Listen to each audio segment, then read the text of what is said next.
je dat hier eens zien? Heb je koffie erbij? Ja, graag. Dit is een droom die absoluut werkelijkheid is geworden. Dat kunnen doen waar je eigenlijk altijd van gedroomd hebt.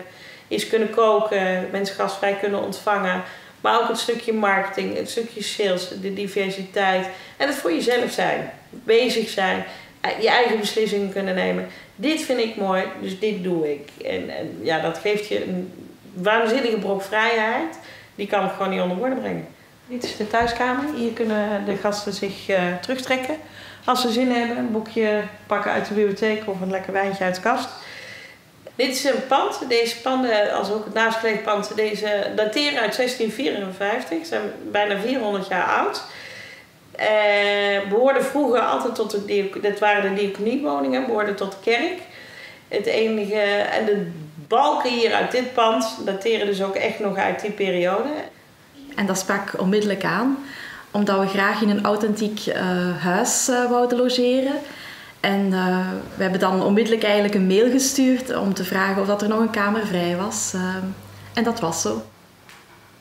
Zo vlak onder de klokkentoren wakker worden. Het is gewoon fantastisch, ongelooflijk dat zoiets kan. Ik heb 2 kamers. Ik heb bakbord en stuurbord, oftewel een rode en een blauwe kamer. Ik ben gek op ruitjes. Ik heb meer last van het weer.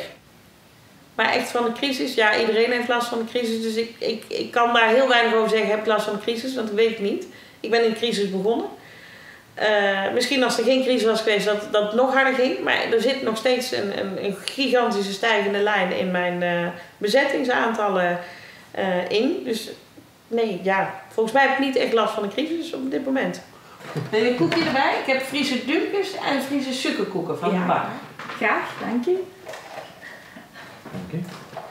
Kijk, ik ben gewoon mezelf en ik vind het fantastisch om mensen gastvrij te onthalen. Zorgen dat ze dus echt een thuisgevoel hebben. En zo ben ik ook tot de naam van deze bed en brokje gekomen.